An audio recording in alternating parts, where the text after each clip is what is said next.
अम्बेडकर साहब भी वहां थे, उन्होंने कहा कि बहुत अच्छी बात। तो महात्मा गांधी ने वहीं खड़े हो गए, कहा कि कौन सी बोला रे।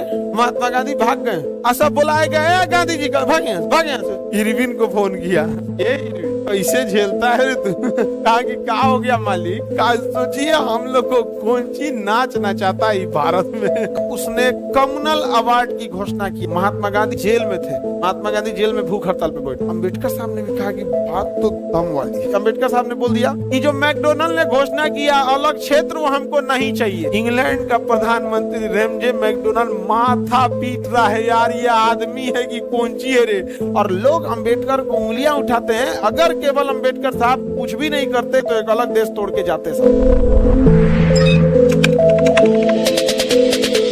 महात्मा गांधी 7 सितंबर 1932 को 7 सितंबर 1931 7 सितंबर 1931 कहाँ गए? लंदन। SS राजपूताना नामक जहाज से। किस जहाज से? SS राजपूताना नामक जहाज से। कहाँ गए? लंदन में। पहले गोलमेज सम्मेलन की दूसरे किस समझौते के तहत? दिल्ली पैक्ट। दिल्ली समझौता या दिल्ली पैक्ट, गांधी इरविन का ये। जब वहां गए लंदन में तो वहां के प्रधानमंत्री रेमजे मैकडोनल्ड, प्रधानमंत्री। अब विपक्ष का नेता विंस्टन चर्चिल। विपक्ष का नेता, देखिए भारत के प्रधानमंत्री नरेंद्र मोदी जब भी कोई विदेशी मीटिंग में भाग लेते हैं या कोई डेलीगेट आता है विदेशी, तो उसमें नेता प्रतिपक्ष को भी रखना पड़ता है। ये रूल है, नेता प्रतिपक्ष भी रहेंगे, वो रूल है। और ऐसा नहीं, अभी जब मनमोहन सिंह थे तो सुषमा स्वराज रहती थी, नेता प्रतिपक्ष थी सुषमा स्वराज, या मुरली मनोहर जोशी रहते थे उधर से। तो जब भी कोई ओबामा आते थे या कोई भी आता था तो वो भी रहते थे। ये लोकतंत्र में ऐसे ही होता है।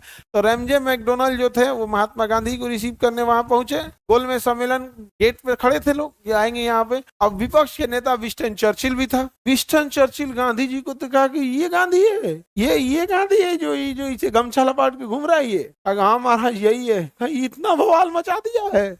तो विंस्टन चर्चिल ने महात्मा गांधी को अर्धनग्न फकीर कहा था। क्या कहा था? कहा कि ये फकीर आदमी इतना डिस्टर्ब किया था, ले आओ इसको गोलमेज सम्मेलन में सीधे कर देते हैं यहाँ पे।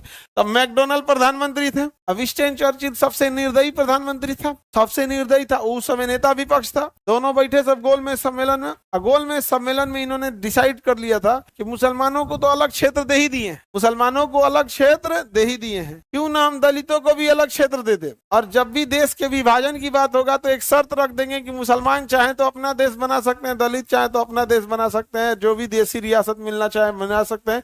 एगो हरि सिंह तो स्विट्जरलैंड बनाने के लिए रेडी थे। नहीं समझ में आ गया? उनका तो अलग ही डिमांड था भैया कि हम क्या बनाएंगे? स्विट्जरलैंड। ये भैया हम भारत के 552 राजा भारत में मिल गए, 552 राजा भारत में मिल गए। अरे उन राजपूत रानियों को देखो जिन्होंने जौहर किया था राजस्थान में, हजारों की संख्या में वो मिल गए कि नहीं मिल गए भारत में, बिना किसी शर्त के हम भारत में रहेंगे। उनसे ज्यादा बलिदान हो गया था हरि सिंह का। हाँ, राजपूतों की संख्या आज तक नहीं बढ़ी क्योंकि उन्होंने पूरे अपनी अधिकांश आबादी तो बलिदान हो गए उनके। उन्होंने कभी कहा ही नहीं कि हमारा राजस्थान अलग रहेगा, हम स्विट्जरलैंड बनाएंगे, ये इनका स्विट्जरलैंड बनाएंगे, इसके लिए स्विट्जरलैंड। आप तो अंग्रेजों ने कहा कि एक काम करते हैं, महात्मा गांधी को गोलमेज सम्मेलन बैठाया और कहा कि देखिए हम चाहते हैं कि दलितों को अलग निर्वाचन क्षेत्र दिया जाए। दलितों को क्या दिया जाए? किसने बोला? Ramsay McDonald. द्वितीय गोलमेज सम्मेलन में अम्बेडकर साहब भी वहां थे, उन्होंने कहा कि बहुत अच्छी बात है, बहुत अच्छी बात है। तो महात्मा गांधी ने